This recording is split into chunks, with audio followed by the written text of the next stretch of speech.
Hey everybody, welcome back to Infinity Evolved. Skyblock Exonerated here. How you doing? Yeah.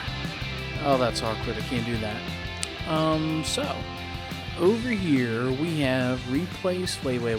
You don't care about that. What you care about is the power and what we've done. What have we done indeed? Well, what we've done is we've completely nixed all the power cables we could and gone to Tesseracts. Lots and lots of Tesseracts. I have a vibrant capacitor bank down here. This is right above our farm for Enderman, by the way.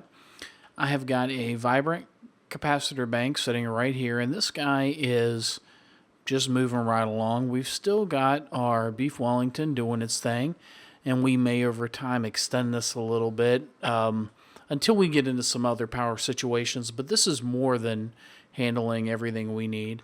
What we've got going on is I've got a Tesseract here, and I've got three power sources, so to speak. This one, of course, is the Beef Wellington culinary generator. I've got an IC2 reactor. We'll take a look at that. And then I've got water wheel power. This, by far, the least useful. In fact, I think I'm only using it for one passive minor thing at the moment. Most everything is running off of the Beef Wellington. And, of course, we don't have the power fluctuations that we had before. I did incorporate a way to turn it off whenever I saw the need. And we'll go over that. Of course, all of this wiring, crazy wiring, is gone here. What I've done instead is hooked up a Tesseract, and then as a buffer, I've got energy cells. So, like this redstone energy cell here connects to all of these items. And I died about 2,000 blocks that way. And I was searching for nodes, which we'll take a look at that too. And I died with everything. So what I did was went to my... Well, we'll talk about that. Yeah. Anyway, basically, I had to have a way to have jetpacks and have more than one. So what I've got here is just my energetic infuser right next to a redstone energy cell. When I need it, I just toss in my jetpack and pull out another one. I've crafted 4 total so that I can always have one now. It took a lot of materials. It took a lot of time. But anyway, so I've got the Tesseract set up here. This is doing all of our core machines that we're in and out of a lot. I've got a separate Tesseract and energy cube powering our red lasers, which is nice. It also happens to power the blast furnace and the rock crusher, which we barely use anymore anyway. Over here, separate Tesseract. Now this guy is hooked to the IC2 power, which we'll go over. And this is just operating our fisher for now. The fisher, if you don't have one, man, build it. Of course, you get all the fish, and rather than throw them out, I have them going in here for now. But I get a ton of rods, and I get a ton of bows, and I get a ton of books. Now, I get a ton of saddles too, and I don't need them, but I also get a ton of plastic. I use... not a lot of plastic, but what I do use, I have way more than enough for. I've said it before. Someone clued me in on it. You need to do it. So what I've got over here in the distance, all by its lonesome, is a little IC2 reactor, a nuclear reactor. And I've got just a simple setup here with overclocked heat vents, fuel rods, uranium ones, reactor plating. And this is a pretty standard setup. It puts out 45 EU a tick. Which I just use passively. I don't use it as like a main power source. I could, of course, up this more, but no. I've got some uranium cells here, and I've got my armor stand set up with my gear so I could swap them out whenever I need to. What we do is we take the uranium cells and we bring them over here to our thermal centrifuge. It washes them, and we get tiny piles of plutonium. That's the only way to really progress in further past the stage we're at when it comes to power is with plutonium, and you gotta start with tiny piles. So basically what I'm doing now is I'm crafting this stuff into enriched uranium and then putting it in cans using the bottler over here, and then putting it into that guy. And I could automate the process, but I'm just not that far along yet. It was a nice supplemental power supply. You can see here it too has its own buffer going into its tesseract for its source. So far, I don't know very much about IC2 nuclear reactors. I know I need it. I know I can't progress any further without it. But that's about it. So I've definitely got to do a lot of reading up on an IC2 reactor. I do have an MFE here, and that was so I could charge up a tool. Oh, yeah, I still have it. This electric wrench. So I could move these blocks without risk losing them. So yeah, that's what I've done. I've replaced all my cables with tesseracts, including up here on the mob farm. I've got the same scenario. Tesseract, energy cube. I got a cutoff switch so I can turn this farm on and off, conserve power. And I really love those breakers. I'm going to continue to use those breakers even when I get past this cable point. Unless we just start generating so much power, like with Draconium Evolution and whatnot, that just doesn't matter. Other thing, wither skeletons. Wither skeletons are something that you don't get on your own. You can't get them in the nether unless you know where a fortress is to put down a platform, and then you got to hope they spawn, and then you got to hope and hope. So, found a small little thread. Someone made the comment that if you go through and you spawn, did I do the right one? I did. If you spawn skeletons into witch water, it gets you wither skeletons. I don't know if I've gone over that yet. But nonetheless, I've got that guy set up. In fact, I think I have. We are up to 34 wither skulls, so I haven't done much else with that. Let's see. I converted this farm over here from trees to wheat for one reason alone. I feel like I'm at a point now where I need to start getting into bees. I hate bees, but I knew it was going to take some time and take some farming. So what I did is I went through and I crafted up some hives, and the hives are super simple to make. It's just a bale of hay and some silk mesh, which is just a string. You put them together, you get an artificial hive. Then you take an oak barrel with some seed oil in it, you pop it in there, and out comes a scented artificial hive. Then you can just take it to a piece of machinery. For instance, oak leaves with the hive get you a forest hive, and that's how you can get bees in your world. There are 10 major ones through forestry and extra bees that are being used a lot. And so I've crafted up 28 just to kind of get a head start on those. There are also curious hives, unusual. I'm not quite sure about these guys, but still, that's what this is. This is the precursor for bees. And yeah, let's see here. I have no need of redstone anymore. First and foremost, when you get when you get to the point where you have power and you have an induction smelter, build redstone plants. Build them. I had a terrible time with redstone. I had a terrible time with diamonds. The gold was just to see if I could. Because of that, bam, we're up to almost 11,000 blocks of redstone, and I use them a stack of blocks at a time. Way more blocks than we'll ever need. These crops grow crazy, so get into that. Heads up, yeah. Once again, we got another Tesseract, a little power update. And let's see, I have changed the blood altar setup a little bit. I've gone through and added some vacuum hoppers and some chests. Now, what I have found is that periodically, if I unload the chunks and I come back, or if I log off and then I log back in, the mobs die. And I don't mean they just disappear. I mean they die. I don't know if it has to do with passive chunk loading or what, but the mobs end up dying. The floor is littered with drops, and I thought, well, why let those go to waste? Whoops. So, we get potions, everything else. Now, I did actually have to go in here. I stopped paying attention and was watching a direwolf episode. I had attacked. Well, I had 190 in here. I attacked one, that set them off, and for a good hour, they were fighting themselves, not killing each other. So I crafted a cleaver and got in there and got to work. And you can see I named it Kia. Got some sharpness on it. So it, it does 9.5 hearts for attack. And so I hopped in there and went to work. That's why we have all the witches' hands. I'm sure we'll need them for stuff, so it's kind of good that we got them anyway. But I got a vacuum hopper and a chest at each of the 4 corners there. Down below, I set up this guy to auto-run, essentially.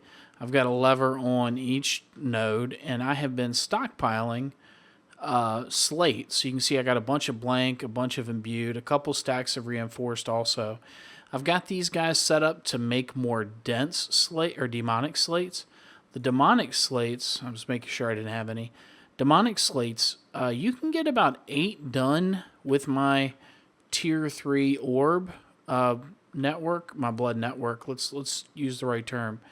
I can only put 150 LP in my network because of that blood orb. I'm not at a point where I can do the Eldritch Eye yet in order to get the next tier. So as a result, I can only craft about 8 demonic slates before the orb has to go back in. So what I do is I take the stack out, I put it in, I put the orb in the chest. It goes through the stack, and of course the farm's on the whole time. Let's turn that on so that's not being used. And so basically that's what I end up doing. It runs through the 8, it pops the orb back in, I let it fill back up, and then I go through and do it later. I've of course used some demonic slates, so that's where that is. Yep. So we're moving right along in Blood Magic. We're also moving right along in Thaumcraft. If you'll take a look, I've got an energized node. We have got, it has 4 Ordo and Perditio, 5 Terra and Ignis, 7 Air, and 8 Aquos. And it does a mean job of filling up our our table here with our Thaumium silver-based wand. And let's see. What else? I needed mana generation. I want mana generation. I want automatic mana generation that I don't have to pay attention to, and that's what this setup is. So what I want is a way to set up so that we can go through and generate mana, and it shut itself off, and that's what we've got going on. So I missed a spark. We're going to put that spark on real quick. Boom, there you go. All right, so this right here, this middle center piece of thing here, this is going to be our mana battery, so to speak. This guy is going to be here for times when we need just a ton of mana for whatever reason. And over here, this is going to be how we generate mana. And I've got a series of autonomous activators set up. And what they'll do when they generate powers, they'll pop a leaf down at ground level and then one at eye level. And of course, the Munch Dew will eat it right up. The mana spreaders will take over, suck up the mana, shoot it right along into this guy. And this guy will be kind of our kill switch. So we're going to use a comparator to turn off the mana production when we reach that point. When it gets full, actually this is set up for when it gets close to full, the redstone signal will come along, turn off this redstone torch. This redstone torch will clear these repeaters, and let me see if I can show you. This bed of redstone torches below the autonomous activators will turn them off, and that's how we'll control the mana. So even if there's a little overflow, like they're in a meeting, in the middle rather of a feeding frenzy, even if the pools here are starting to fill up, this will shut off before it's quite full. I've got it set to 13 out of 15 redstone, so it'll get mostly full, but not completely full. And we're going to use that to generate mana, and that's what this guy comes in. What we've got going on over here is I've got 2 planting beds, each of them 5 by 5. I've got them set up with a harvester and a planter underneath. We've got some ugly duct work, but you know what? It works. And we've got a tesseract, of course, in the middle. We've got the wood going into our main chest. It'll go over to our wall of stuff over there. The saplings are going to come over here into this guy for now.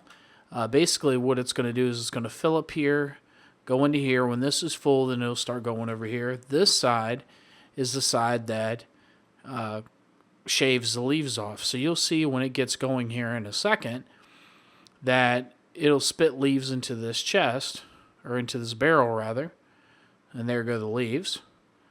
And then back on the other side, we've got this set up to automatically fill in leaves.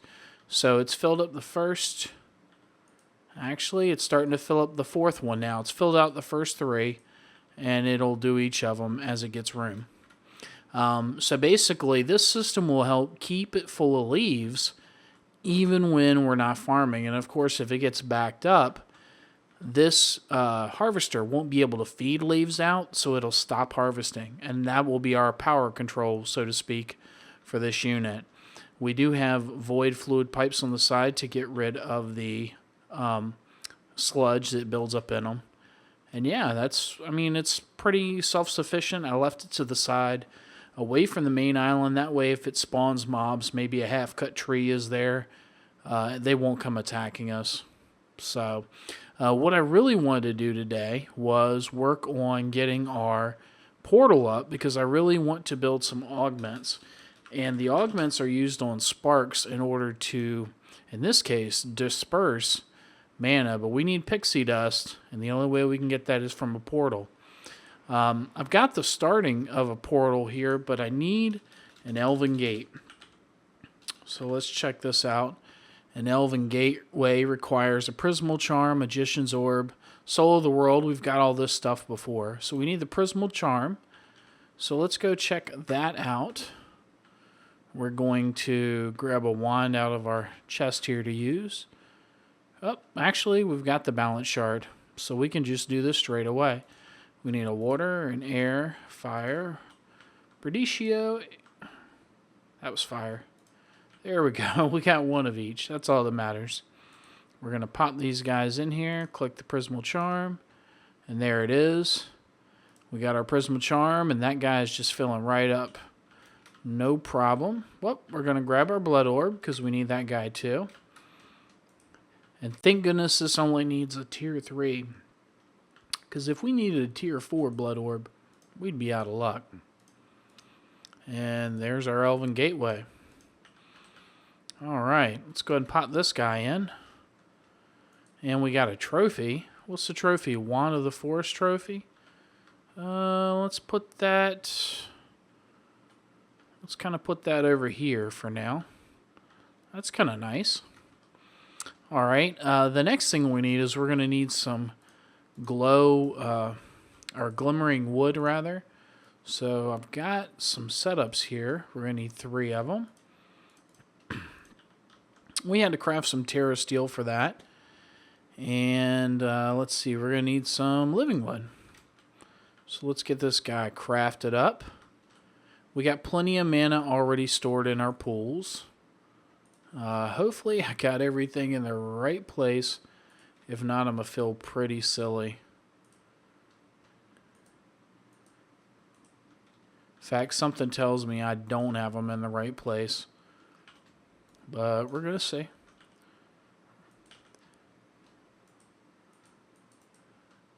I do not. I bet I need to raise it up. Let's raise it up. Come on now. We'll put these stone down for now. Actually, let's do it this way. Let's grab our book. We'll get in here. Alphamancy, portal to Elfheim. Visualize. Okay.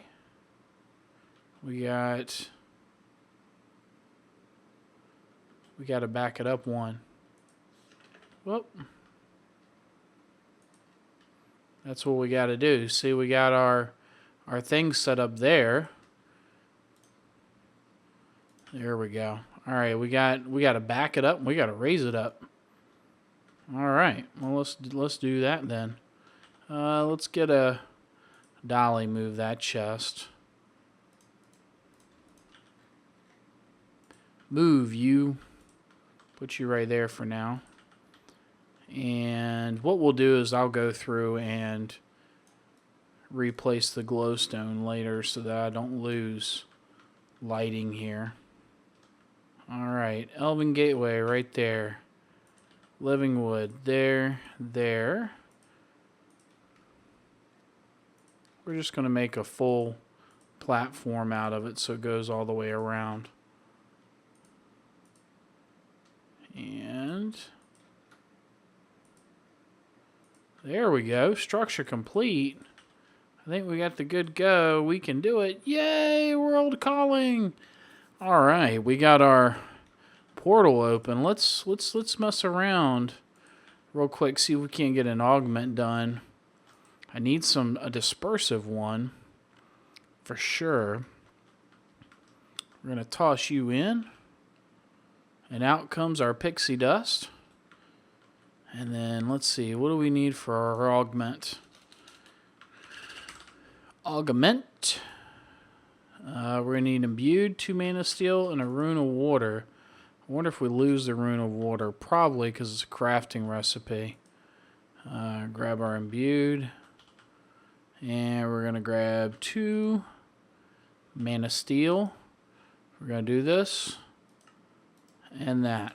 Alright, yep, uses the water. Okay, so now this is a perfect example of why we want augments. So I can come right here, pop this guy on, and now if we pull out our Wand of the Forest, this guy will actually supply mana to every other node. The more mana he gets, the better off he'll be. So let's start these guys up. And they'll activate, and then they'll start going to work and generating mana. And I just want to see that go. Any day now. Wake up. These guys are on a countdown timer. I'm not sure if they've messed with this timer for this mod pack. If they have, that's even better, because then we'll have a controlled system here where we don't have to worry too much about them going berserk. I know they tried to clip my trees. This is about as far as they got. And then I replaced them and it stopped because it couldn't reach here. So this is definitely like the border of where we are, or where we have to be, rather. Make sure all you guys are... Yep, there they go.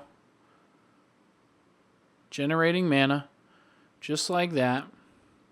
Now, the autonomous activators are not going to get going really good until I get the second tier up, and that's what I want. Is I want 2 tiers of autonomous activators set up. I'll put the next tier right on top of this one, so it'll basically be a 4-high wall of leaves just getting demolished by all the munch do. Right now, I could probably do it with 2 on each side, but again, we've got this guy over here. And it's his job to disperse mana. So as this pool gets full, he'll start filling out the mana. Now, I've got these pools right here. I filled them up when we started. They use a quarter of a pool to start, and then they just slowly drip away. So what I'm going to do is I'm going to go through and make some dominant sparks. And those are fire. And I'll have to make some more of those. I'll also probably... No. I'll go dominant. What I'm going to do is set up some dominant sparks for the gateway here to make sure that they get what they need. And this pool right here also, where I have the alchemy, or this is not the alchemy catalyst. Which catalyst is this? It's a catalyst. It's this one. It is the alchemy catalyst. I got to get the conjuration catalyst done next. But the alchemy catalyst... right here, I want this pool to stay full also.